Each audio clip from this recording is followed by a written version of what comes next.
7वें अध्याय के आरंभ में भगवान ने विज्ञान सहित ज्ञान का वर्णन करने की प्रतिज्ञा की थी और आखिर में ब्रह्म, अध्यात्म, कर्म, अधिभूत, अधिदेव और अधियज्ञ सहित भगवान को जानने की और अंत काल में भगवान के चिंतन की बात कही। फिर 8वें अध्याय में विषय को समझाने के लिए 7 प्रश्न किए। उनमें से 6 प्रश्नों के उत्तर तो भगवान श्री कृष्ण ने संक्षिप्त में 3 और 4 श्लोक में कर दिए, लेकिन 7वें प्रश्न के उत्तर में उन्होंने जिस उपदेश का आरंभ किया उसमें ही 8वां अध्याय पूर्ण हो गया। अतः सांगोपांग वर्णन नहीं हो पाने से भगवान इस 9वें अध्याय राज विद्या राजगुह्य योग आरंभ करते हैं।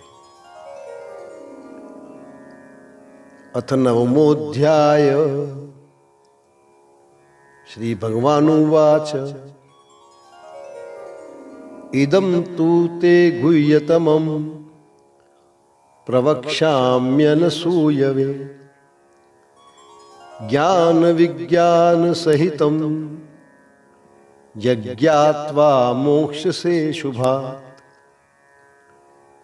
श्री भगवान बोले, तुझ दोष दृष्टि रहित भक्त के लिए इस परम गोपनीय विज्ञान सहित ज्ञान को पुनः भली भांति कहूंगा, जिसको जानकर तू दुख रूप संसार से मुक्त हो जाएगा। राज विद्या राजगुह्यम पवित्रमिदमुत्तमम् प्रत्यक्षावागमं धर्म्यम सुसुखम कर्तुमव्ययम्। यह विज्ञान सहित ज्ञान सब विद्याओं का राजा है, सब रहस्यों का राजा, अति पवित्र, अति उत्तम, प्रत्यक्ष फल वाला, धर्मयुक्त साधन करने में बड़ा सुगम और अविनाशी। अश्रद्धानाः पुरुषा धर्मस्यास्य परन्तपः अप्राप्य मां निवर्तन्ते मृत्यु संसार वर्तमनि। हे परंतप, इस उपर्युक्त धर्म में श्रद्धा रहित पुरुष मुझको न प्राप्त होकर मृत्यु रूप संसार चक्र में भ्रमण करते रहते हैं। मया तदमिदं सर्वं जगद्व्यक्तमूर्तिना मत्स्थानि सर्वभूतानि न चाहं तेष्वस्थितः। मुझ निराकार परमात्मा से यह सब जगत जल से बर्फ के सदृश परिपूर्ण है और सब भूत मेरे अंतर्गत संकल्प के आधार से स्थित है,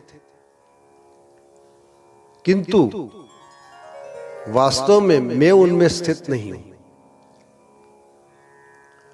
न च मत्स्थानि भूतानि पश्यमे योगमेश्वरम्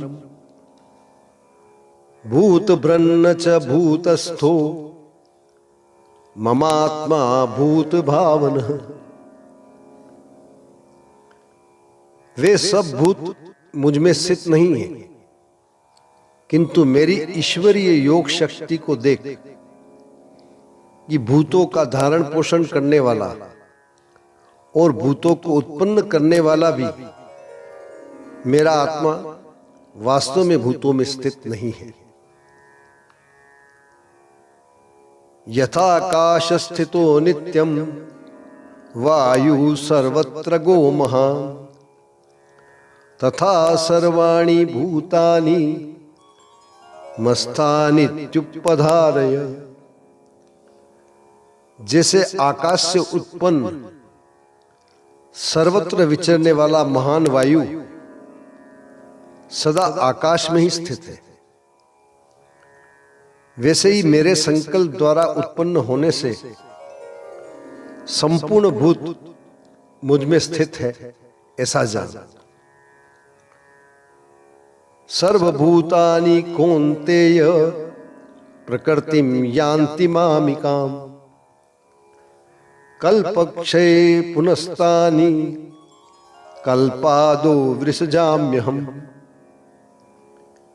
हे अर्जुन, कल्पों के अंत में सब भूत मेरी प्रकृति को प्राप्त होते हैं, अर्थात प्रकृति में लीन होते हैं, और कल्पों के आदि में उनको मैं फिर से रचता हूं। प्रकृतिम स्वामवष्टभ्य विसृजामि पुनः पुनः भूतग्राममिमं कृष्ण मवशं प्रकृतेर्वशात्। अपनी प्रकृति को अंगीकार करके स्वभाव के बल से परतंत्र हुए इस संपूर्ण भूत समुदाय को बार बार उनके कर्मों के अनुसार रचता हूं। न च माम तानि कर्माणि निमग्नन्ति धनंजय उदासीन वदासीन मसक्तम तेषु कर्मसु। हे अर्जुन, उन कर्मों में आसक्ति रहित और उदासीन के सदृश स्थित मुझ परमात्मा को वे कर्म नहीं बांधते। मया अध्यक्षेण प्रकृति सूयते सचराचरम् हेतूनानेन कौन्तेय जगद्वी परिवर्तते। हे अर्जुन, मुझ अधिष्ठाता के सकाश से प्रकृति चराचर सहित सर्व जगत को रचती है, और इस हेतु से ही यह संसार चक्र घूम रहा है। ओम श्री परमात्मने नमः। ओम श्री परमात्मने नमः। ओम श्री परमात्मने नमः।